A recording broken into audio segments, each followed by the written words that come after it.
Last episode में हमने देखा था निंग्यू ने हानशेन को धोखा दिया था एंड अपने साथियों के साथ उस पर हमला कर दिया था। लेकिन हानशेन ने एक के बाद एक सभी को मौत के घाट उतार दिया था, जिसके बाद उसने उस नेल बीस्ट को भी मार दिया था एंड उसे उसकी बीच स्टोन हासिल हो गई थी। इस कारण वो काफ़ी ज़्यादा खुश था। जब वो वाइल्ड शेल्टर आता है तब वहाँ पर उसकी मुलाकात निंग्यू से होती है, जो उससे बात करना चाहता था, लेकिन हानशेन उससे बात करने से मना कर देता है। अब आगे अगले दिन से हानशेन स्टील आर्मर बेस तक का अपना सफ़र शुरू कर देता है। रास्ते में उसने डिसाइड किया था कि जब वो डेविल डेजर्ट से गुजरेगा तब वो वहाँ रुककर काले पंखों वाले बीस्टों के किंग का शिकार ज़रूर करेगा। इसी सोच के साथ वो डेविल डेजर्ट में आगे बढ़ रहा था। तभी रास्ते में उसे कुछ बीस्ट की डेड बॉडीज दिखाई पड़ती हैं।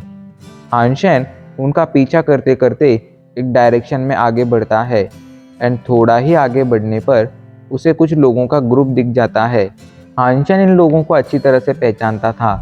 ये किसी और नहीं बल्कि युआन और क्विंग का ग्रुप था। वो लोग अभी के लिए सैंड स्नेक का शिकार कर रहे थे। हानशेन उन लोगों के पास जाता है। हानशेन को वहाँ पर देखकर अभी के लिए वो दोनों शॉक हो गए थे। वो पूछते हैं, आखिर तुम यहाँ पर क्यों आए हो हानशेन? इस पर हानशेन कहता है, मुझे अभी के लिए कुछ स्केटबर्ड रैंक के बीस्ट मारकर अपने जीन पॉइंट्स कंप्लीट करने हैं, इस कारण मैं यहाँ पर आया हूँ। ये सुनकर क्विंग हानशेन से रिक्वेस्ट करता है कि वो उन्हें भी अपने साथ लेकर चले, चाहे तो वो लोग रास्ते में उसका कोई भी शिकार नहीं चुराएंगे। इस पर हानशेन कहता है, तुम लोगों को इसकी चिंता करने की ज़रूरत नहीं है। अगर मौका मिले तो तुम लोग भी शिकार कर सकते हो एंड हाँ, मेरे साथ आ सकते हो। ये कहकर हानशेन लोगों के साथ आगे बढ़ने लगता है। उन लोगों की टीम में अभी के लिए एक बंदा था जो हानशेन को बिल्कुल भी पसंद नहीं कर रहा था। उसकी नज़र में हानशेन कुछ नहीं था। जब हानशेन इस बारे में क्विंग से पूछता है तो क्विंग उसे बताता है, इसका नाम हायुन है, जो हाई मिंग का पोता है। इसकी फैमिली का अर्थ की गवर्नमेंट में काफ़ी ज़्यादा इन्फ्लुएंस है। इतने पावरफुल बैकग्राउंड की वजह से ये थोड़ा एरोगेंट है। हानशेन भी हाइमिंग के बारे में जानता था।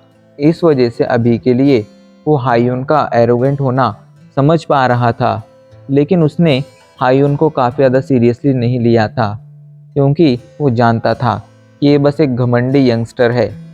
वो क्विंग से पूछता है, क्या सच में हाई फैमिली के पास एंशंट मार्शल आर्ट्स हैं? तो इस पर क्विंग उसे बताता है, सिर्फ हाई फैमिली नहीं बल्कि बहुत सी ऐसी फैमिली हैं जिनके पास एंशंट मार्शल आर्ट है एंड ये सभी फैमिली किसी न किसी तरह अर्थ की गवर्नमेंट से जुड़ी हुई हैं। इसी वजह से इनके वंशज जब यहाँ पर डेमन वर्ल्ड में आते हैं तो उनके लिए ग्रो करना काफ़ी ज़्यादा आसान हो जाता है। वो लोग आगे बढ़ ही रहे थे तभी हानशेन सभी को रुकने के लिए कहता है। तो इस पर युआन पूछता है, क्या हुआ? तो हानशेन बताता है, आगे काले पंखों वाले बीस्टों का किंग एंड उसका ग्रुप है। ये कहकर हानशेन जल्दी से अपना स्केटबर्ड रैंक का बो एंड एरो निकालता है एंड एक डायरेक्शन में उसे शूट कर देता है। हानशेन का ऐसा करना हायुन को उसकी बेवकूफ़ी लग रही थी, लेकिन कुछ ही पलों बाद अचानक से हानशेन की पावर स्क्रीन पर एक नोटिफिकेशन आता है, आपने स्केटबर्ड रैंक के बीस्ट काले पंखों वाले बीस्ट किंग को मारा है। आपको इसकी बीस्ट सोल हासिल हुई है। 0 से 10 स्केटबर्ड रैंक के जीन पॉइंट्स हासिल करने के लिए इसका मीट कंज्यूम कीजिए। अभी के लिए इस नोटिफिकेशन ने सभी को शॉक कर दिया था। ये कंफर्म करने के लिए कि हानशेन ने सच में बीस्ट किंग को मारा है, हायुन उस डायरेक्शन में आगे बढ़ने लगता है। ये देखकर सभी लोग उसके साथ वहां जाने लगते हैं, क्योंकि सभी को उसकी चिंता थी, खास करके युआन और क्विंग को, क्योंकि उनकी फैमिली ने उन्हें हायुन को प्रोटेक्ट करने के लिए कहा था। जब वो लोग वहां पर पहुंचते हैं तो उन्हें वो स्केटबर्ड रैंक का बीस्ट किंग मरा हुआ दिखाई पड़ता है। ये देखकर सभी शॉक हो गए थे। हायुन को तो एक सपने जैसा लग रहा था, बट अब वो समझ गया था कि हानशेन कोई एक नॉर्मल इंसान नहीं है। इधर हानशेन जल्दी से अपने सैंडवॉर्म को उस स्केटबर्ड रैंक के बीस्ट किंग को खाने के लिए कहता है, पर यह देखकर क्विंग और युआन को काफ़ी ज़्यादा बुरा लगता है। वो हानशेन से कहते हैं कि अगर तुम्हें इस बीस्ट को नहीं खाना था तो तुम इसे हमें ही बेच देते। आखिर इसे एक पेट को खिलाने की क्या ज़रूरत थी। तो इस पर हानशन कहता है, इस बार तो मेरे पेट ने ये खा लिया है। अगर मेरे पास अगली बार कोई बीस्ट आता है तो मैं उसे तुम लोगों को बेच दूंगा। हानशन ने ये कहा ही था, तभी उसकी नज़र अपने गोल्डन सैंडवर्म पर पड़ती है जो अजीब अजीब सी हरकतें कर रहा था। ये देखकर हानशन समझ जाता है कि वो बहुत जल्द इवॉल्व होने वाला है एंड वो उसे वापस ले लेता है। जिसके बाद वो उन सभी को बाय बोलकर दोबारा से आगे बढ़ना शुरू कर देता है। हानशन अभी के लिए उन लोगों के साथ इसलिए आगे नहीं गया था क्योंकि वो उनकी जान को खतरे में नहीं डालना चाहता था।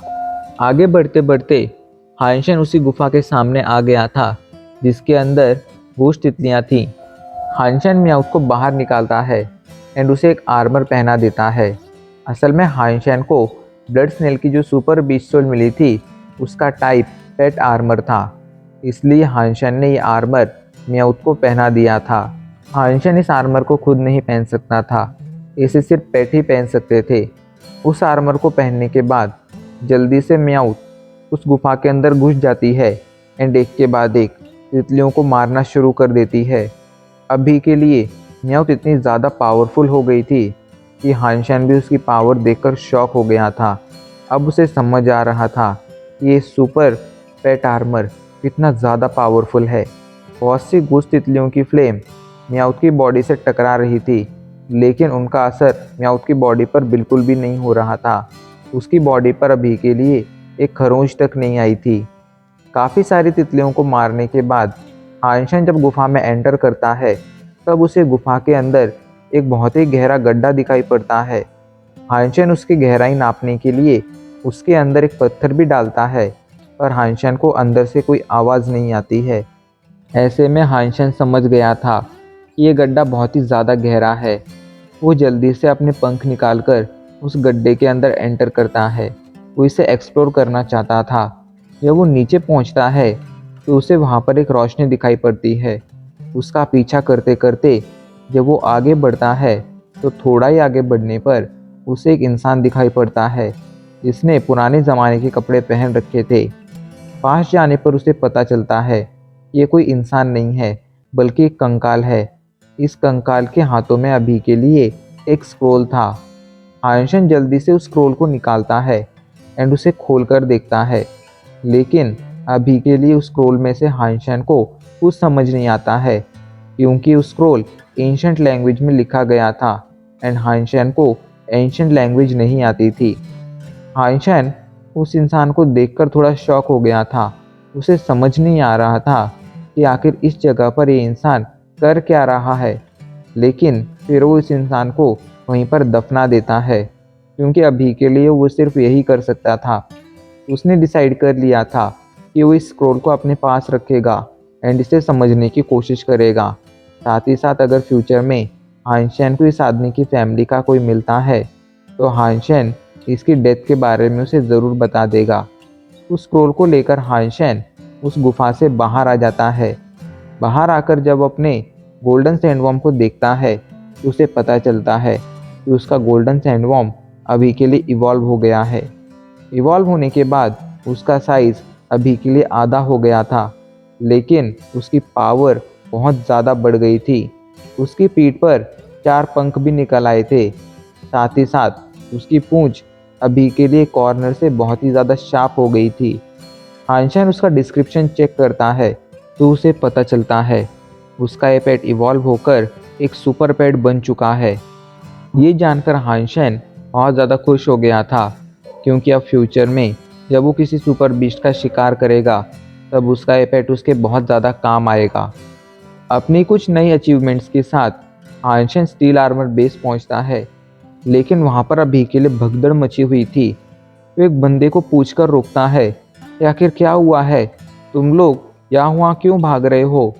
तो इस पर वो बंदा हाँफते हुए कहता है, अभी के लिए स्टील आर्मर बेस पर एक बीस्ट ने हमला कर दिया है। वो बीस्ट बहुत ही ज़्यादा खतरनाक है एंड बहुत ही ज़्यादा पावरफुल है। वो अकेला है, लेकिन अकेला होने के बावजूद वो सब पर भारी है। ये सुनकर हानशन उस बीस्ट की तलाश में आगे बढ़ता है एंड कुछ ही पलों में हाइंशन को बीस्ट दिख जाता है। एक सुनहरा शेर था। हाइंशन तुरंत पहचान जाता है ये वही सुनहरा शेर है जिसे हाइंशन ने पिछली बार मारने की कोशिश की थी, लेकिन हाइंशन उसकी आंख तक को चोट नहीं पहुंचा पाया था। तब वो एक छोटा बच्चा था, लेकिन अभी के लिए इतना ज़्यादा बड़ा हो गया था।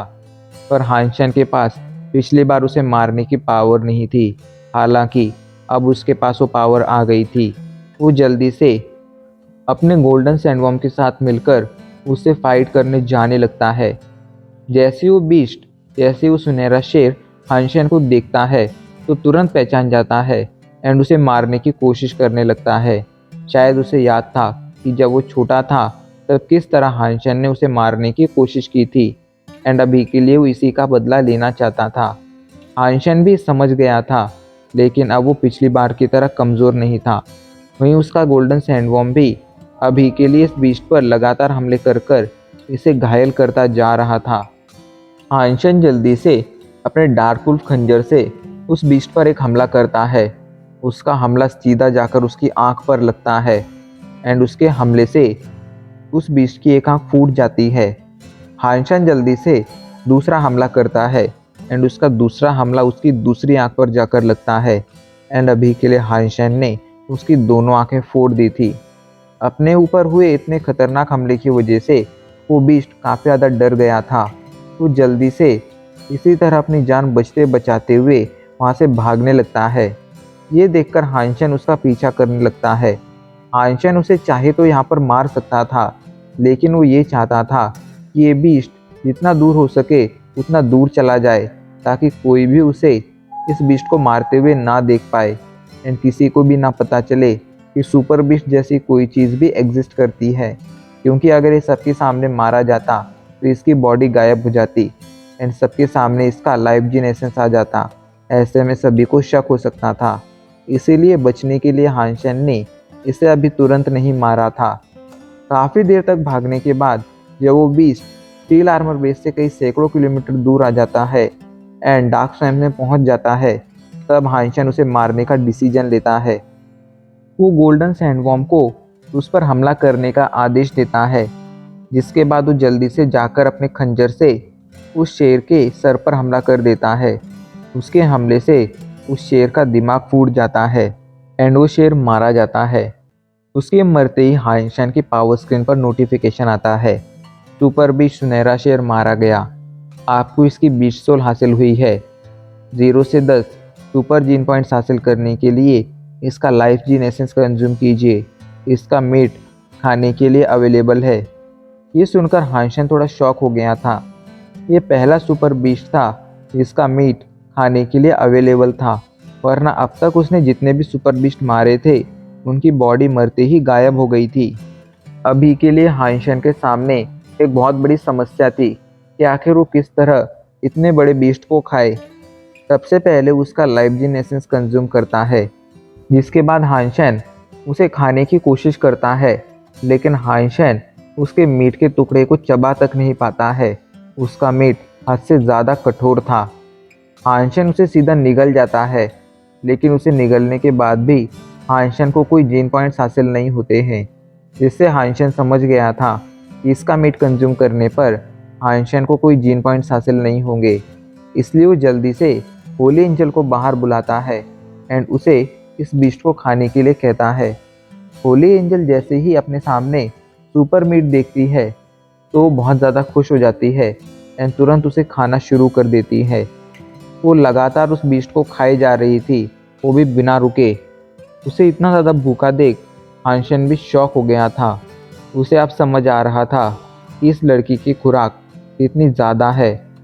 वो लड़की होली एंजल काफ़ी देर तक उस सुपर बीस्ट को खाती रहती है। अगले कुछ ही घंटों में उसने लगभग सारा का सारा सुनहरा शेर खा लिया था। ये देखकर हाइंशन अभी के लिए शॉक में चला गया था। उसकी इस होली एंजल ने, जो देखने में एक नॉर्मल ह्यूमन गर्ल जितनी बड़ी थी, उसने पहाड़ जितने बड़े सुपर बीस्ट सुनहरे शेर को पूरी तरह से खा लिया था। ये देखकर हाइंशन अभी के लिए इस बात को पचा नहीं पा रहा था। खैर, उस सुपर बीस्ट को खाने के बाद शायद होली एंजल की पावर अब और ज़्यादा बढ़ने लगी थी। पिछले कुछ समय में होली एंजल ने बहुत से स्केटबर्ड रैंक के बीस्ट खाए थे, लेकिन उसकी फिजिक में कोई खास इम्प्रूवमेंट नहीं हुई थी। पर आज एक ही सुपर बीस्ट खाने पर उसकी फिजिक इम्प्रूव होने लगी थी। ये देखकर हाइशन खुश था। वो जल्दी से अपनी इस नई सुपर बीस्ट सोल का टाइप चेक करता है तो उसे पता चलता है कि एक सवारी है। हाइशन जब उसकी राइड लेता है तो उसकी खुशी बहुत ज़्यादा बढ़ जाती है। उसकी ये सुपर बीस्ट सोल बहुत कमाल की थी। इसका साइज़ बढ़ाया या कम किया जा सकता था। साथ ही साथ इसकी स्पीड लाइट की जैसी थी, बहुत ही ज़्यादा तेज़। हाइशन जब इस पर राइड करता था तब उसे किसी भी तरह के दचके नहीं लगते थे। एंड ये सच में कमाल की बात थी। आज से पहले उसने कई सारी सवारियों पर राइड किया था, पर उसे हमेशा ही दचके लगते थे। पर आज इस सवारी पर राइड करने के बाद उसे दचके नहीं लगे थे। इसका साफ साफ मतलब यही था कि उसकी ये सवारी बहुत ज़्यादा खास है। एंड अब इसी के साथ हमारे एपिसोड आज यहीं पर ख़त्म हो जाता है।